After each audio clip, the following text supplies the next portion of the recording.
If you've ever driven the highways of the West, where any speed under 60 falls into the category of coasting, then you'll be surprised by that fellow poking along up ahead.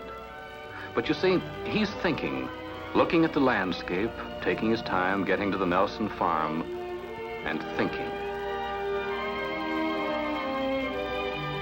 Checking the line his life has taken these past 5 years, trying to see himself, the Reverend Joe Hacker, in relation to that envelope, that neatly packaged problem hanging over his head.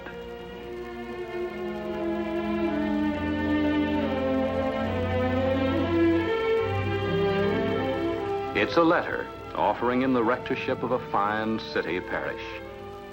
What's the problem? Well, he's reflecting deeply because it means a choice, a tough choice to make. Out there is country he's come to love, but he's looking beyond it, back to another time, back to his old hometown. That's right, this is where he used to hang his hat. Probably the most stimulating, irritating, pulsating hat rack in the history of humanity.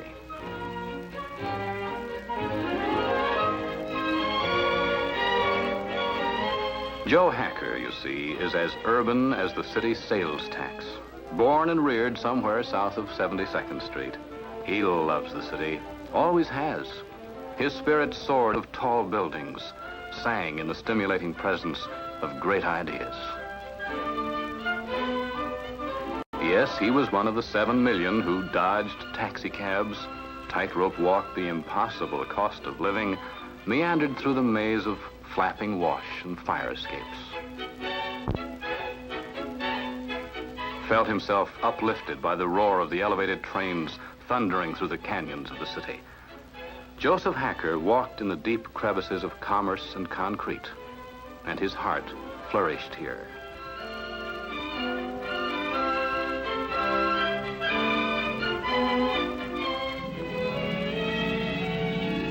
He was a seminary student 6 years ago on the fateful evening when he and Jean, his wife, went to the Missionary Society meeting to hear a discussion of the church's town and country work. They dropped by innocently enough, just to pass the time constructively.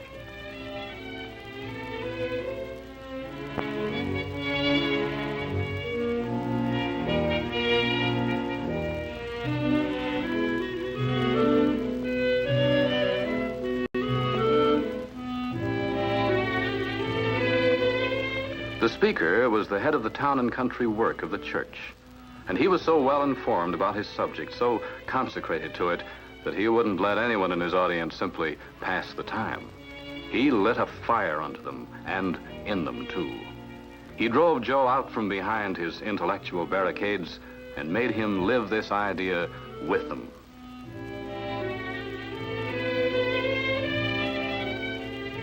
He made them see that in America and across the earth, a rural revolution was occurring, a dynamic transition on which peace and security, the ultimate Christianity of our world, depended.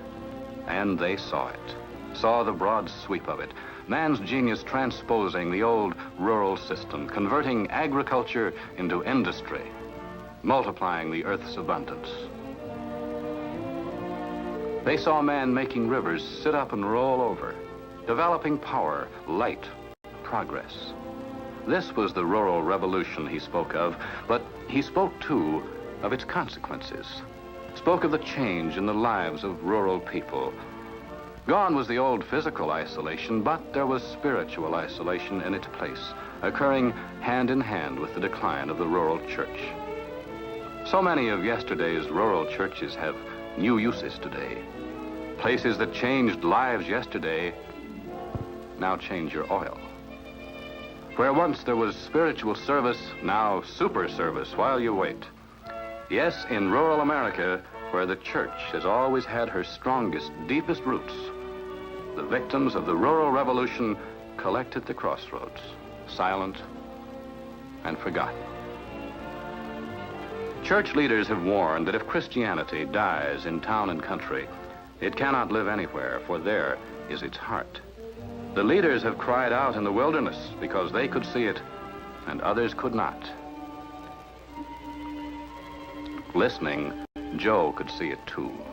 The message moved him enormously, shook him right out of his moorings.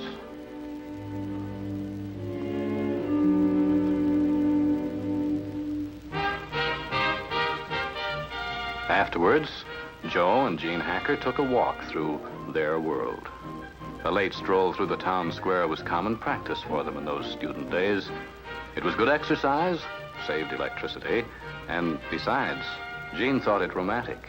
What with the stars guaranteed to twinkle and the neon goblins glimmering overhead. It was a kind of Midsummer Night's Dream or nightmare, depending on how you felt about it.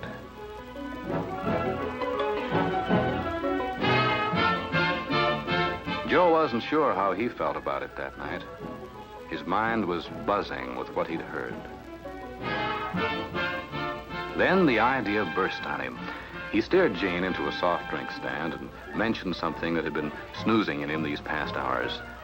"Gene," he said, with a glass of Manhattan's best homegrown coconut milk in his hand, "why not go see what town and country work is like?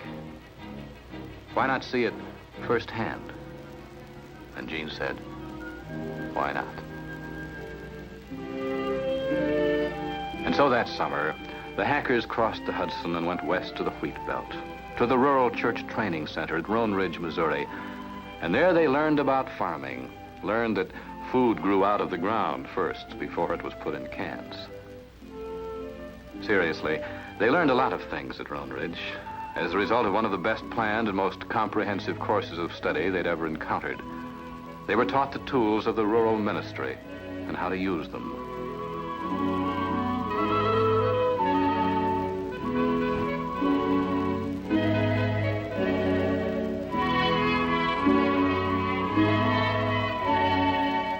They were introduced to agriculture, taught how to plant and harvest crops and how to handle farm machinery.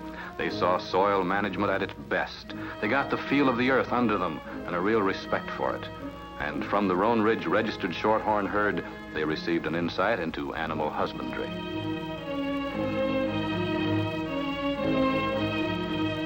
And they learned about the people who lived on the land and by it, made pastoral calls with the clergy of the Roan Ridge staff, going out before dawn, walking between the rows of corn, talking to the people where they were, about things as they are. It was real, this Roan Ridge experience, and it was great.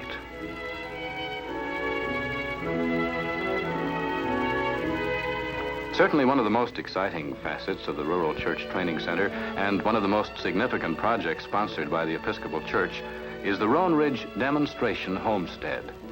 Here, a member of the staff and his wife are demonstrating that a family can sustain itself on 1 acre of land with but a handful of seed, a few animals, and the most rudimentary equipment.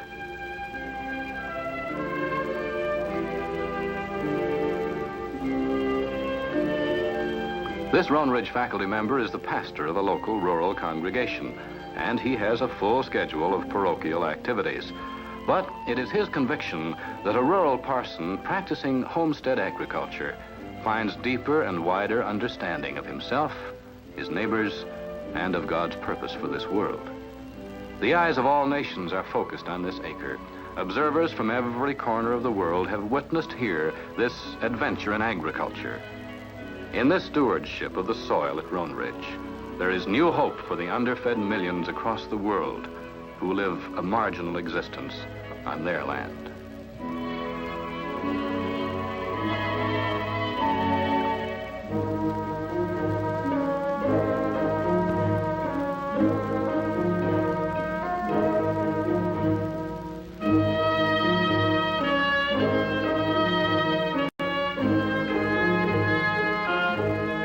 Joe spent considerable time at the homestead that summer, discovering the wonders of nature. He stood wide-eyed in the Roan Ridge garden, learned so many intriguing things. Things like that growing chamomile gave a family its own hair rinse, that permitting a weed like yarrow to grow strengthened the plants around it, that easily grown dill is wonderful for cooking.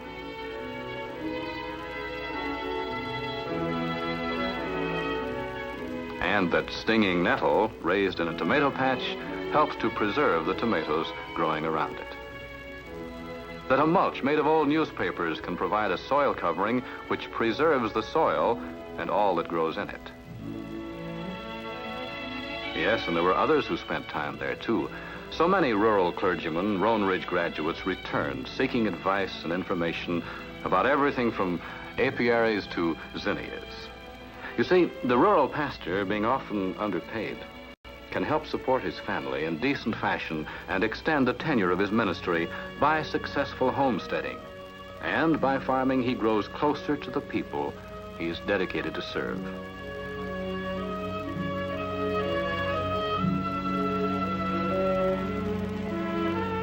People come to the homestead for something more, for the God-given philosophy thus stated in Genesis. And God saw everything he had made, and behold, it was good.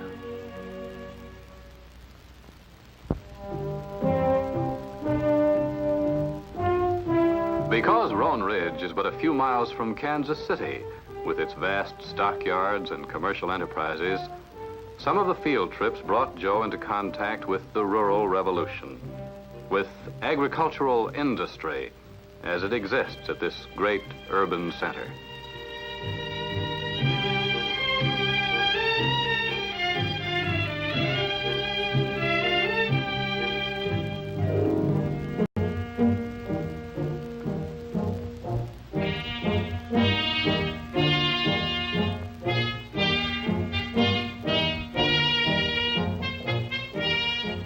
And the training included work with rural youth, bringing them to the city for cultural and recreational opportunities.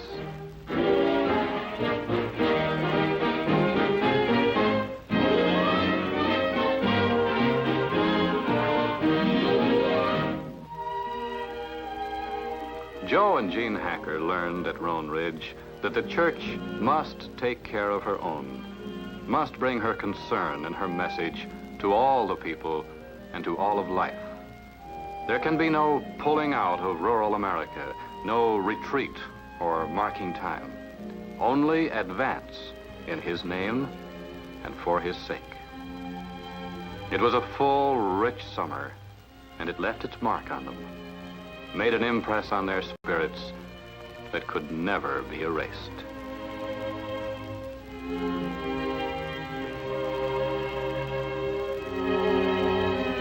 There could be only advance in rural America, in his name and for his sake. They thanked God for bringing them west, thanked him for their pioneering experience.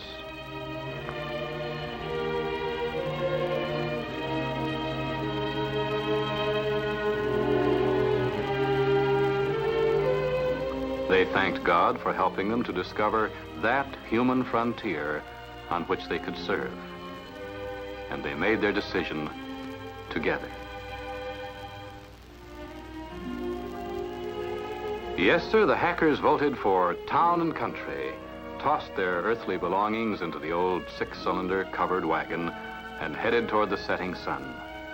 Destination, Bennettsville, Idaho, and the Church of the Redeemer. Evidently, Mr. Rand and Mr. McNally hadn't been able to locate Bennettsville, but with the help of the bishop, who met them at the state capitol, the Hackers found it, and they found the church.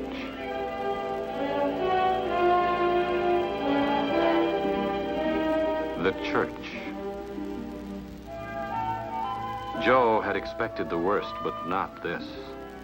It was hard to look at Jean. How could he have brought her here?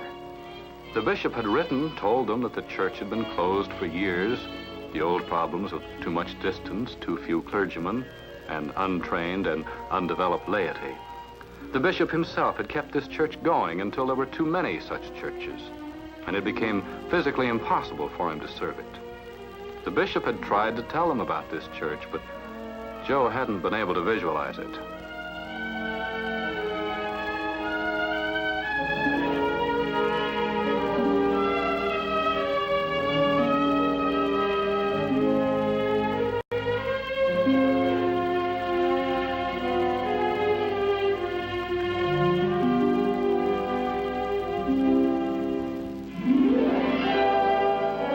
Don't know if there's anything as sad as a church that's died. Somehow the idea of abandoning God in his house seems even more tragic than denying him. The thick shroud of dust that covered the instruments of prayer settled on their hearts. The Word of God is a living thing, and his house cries out for the presence of his children.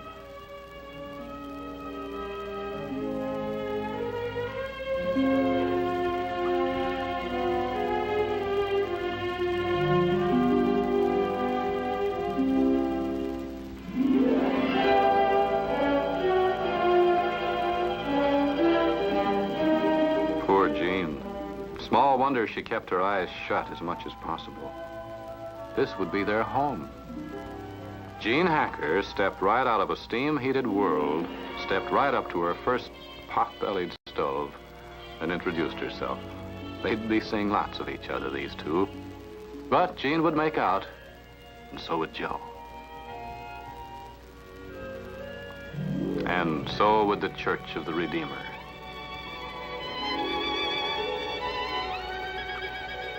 Out of the darkness, light. The Lord is in his holy temple. Joe began his ministry in Bennettsville on a Monday rather than on a Sunday. Went out to find the need rather than wait for it to be brought to the church. His visits took him to a great many places, beginning with the hospital and ending with the jail.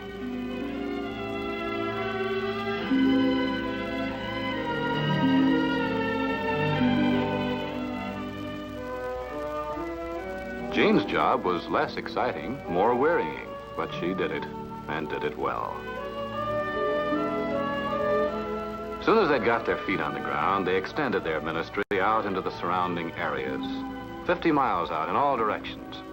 These, you see, were the wide open spaces, drab and desolate, isolated and foreboding, where, here and there, like a scar on the skin of a valley, a mining town or a construction camp appeared. These pitiful little places needed the church, and it was for Joe and Jean to bring them the warmth of Christ's concern. They started vacation Bible schools in half a dozen such places with the help of the Christian education woman worker of the district. And immediately adults offered their services. Immediately every child in the valley was enrolled. It was in such places they learned that a church never really dies. It can't perish so long as a yearning for God lives in the hearts of people. And this there will ever be, world without end. Indeed, the Hackers were surrounded by opportunities. There was a cobalt mine and refinery just 30 miles back in the mountains, recently opened and already working around the clock. Bubbling cheerfully in these vats was a precious metal to be employed in the production of jet aircraft.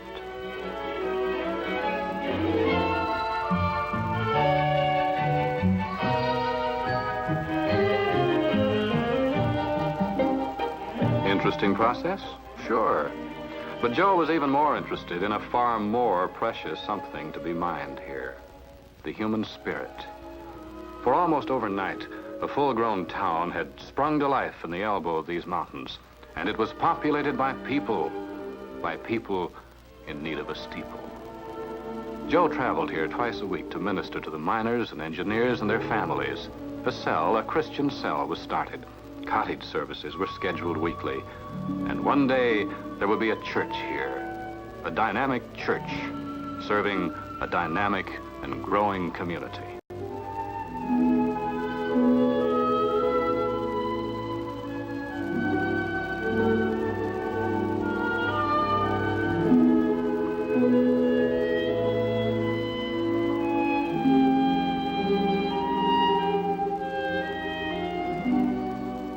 By the end of his second year in Bennettsville, Joe Hacker needed 3 evenings a week for pastoral counseling.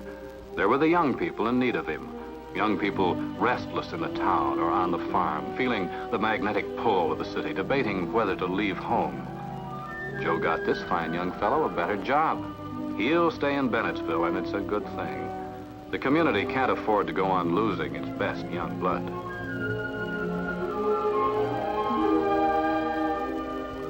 There were the old folks, many of them living alone and suffering physically. They needed the concern of the church. And there was the county agent. The interests of the community and the interest of the church were inseparably bound together. Racial minorities. To them, the church's door and heart were always open. Young couples contemplating marriage. They were fortunate indeed to have a Joe or a Jean Hacker to counsel with. And now and again, there was the fellowship of other parsons, the two closest being from Montana and eastern Idaho. The men talked into the small hours of promise and problems of trout fishing and theology.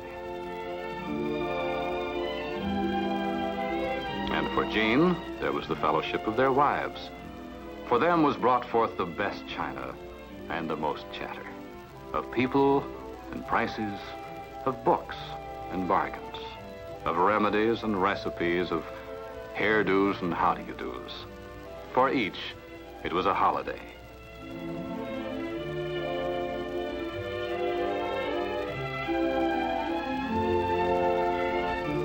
There were problems, too, but Joe never had to face them alone. His bishop was always as a father in God.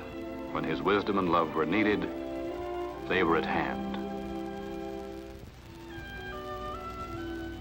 In his fourth year, there occurred at the Elks Club, beneath the glassy scrutiny of this antlered head, a most significant event in the history of Joseph Hacker's pastorate.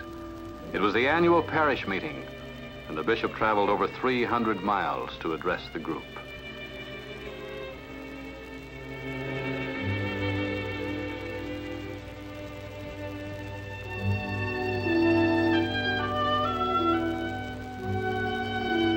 Joe himself was as nervous as an elk at the opening day of the hunting season. Tonight, the bishop's committee would meet.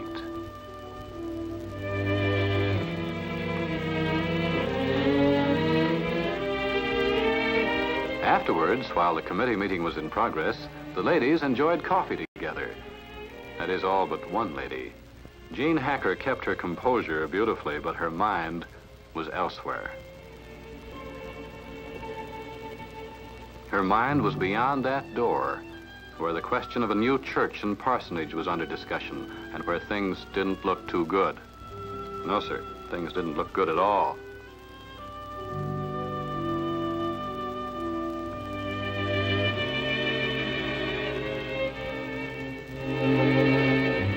Everyone wanted a new church, but nearly everyone felt the parish couldn't afford it now, what with the cost of living being so inflated and the cost of building materials just plain out of sight.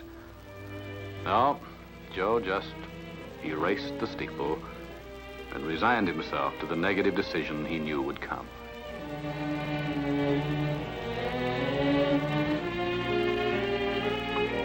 Then something happened, and only the Lord knows what. Either the cost of materials fell, or something rose inside the people sitting there. For one after another, a light came into their eyes, a glow into their hearts. Someone said, if we built a church without some sacrifice, it wouldn't mean as much to us. Joe wasn't sure what else was said, but he knew what the decision would be. The answer was yes, for Bennettsville and for God.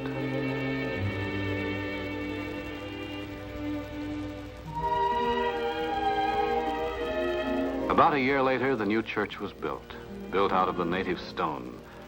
Its membership now was double that of the previous year. The Church of the Redeemer, now a parish, had become as a center of life for the larger community, with adults and children coming in from distances of 25 miles and more to participate in its life.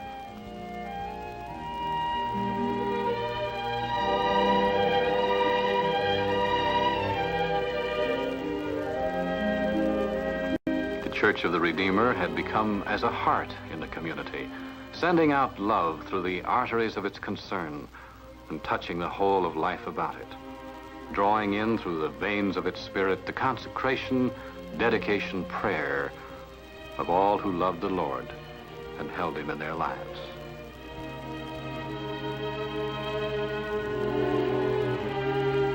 Father and God, I present unto you these persons to receive the laying on of hands.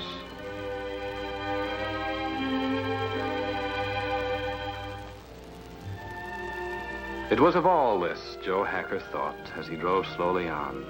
Of the pull of the old urban life, packaged overhead and waiting but for word, and over against it, that lonely farm out there. What was it that wove that family tightly into the fellowship of the church, but the strong thread of Christ's concern as manifested through the Reverend Joseph Hacker, his servant? What road lies open to a man of God, but that which he knows will lead him to the greatest need?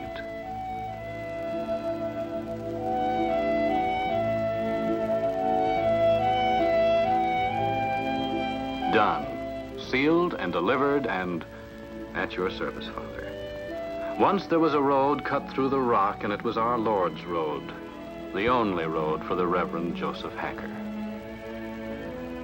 Well, Joe made it to the Nelson farm, never doubted he would. Made it for the traditional service of Rogation Tide, wherein we are reminded that the tilling of the soil is man's God-given task and privilege, and wherein the Reverend Joseph Hacker, too, each year is reminded of his own task and privilege of ministering to those who are the stewards of the earth.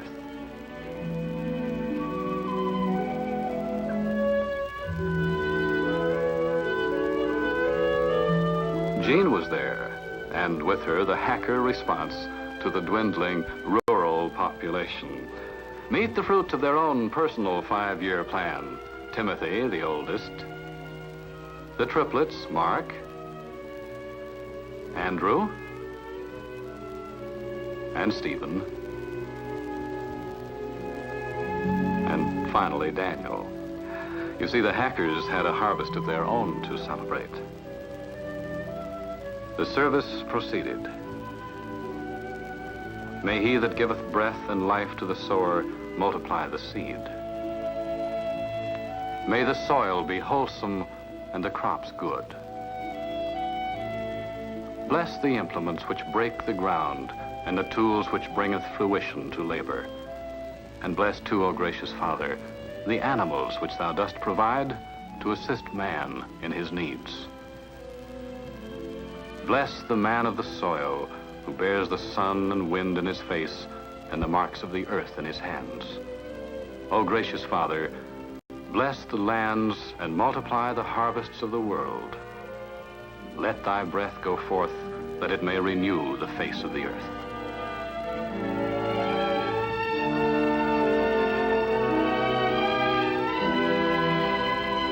And in his heart, the priest asked one blessing more.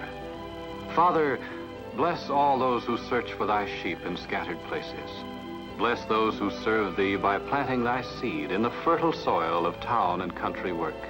Strengthen them, for they are few in number, and their task is great. Sustain them, for they labor at the very roots of thy church, that the whole of it may flourish and grow until thy kingdom come on earth as it is in heaven.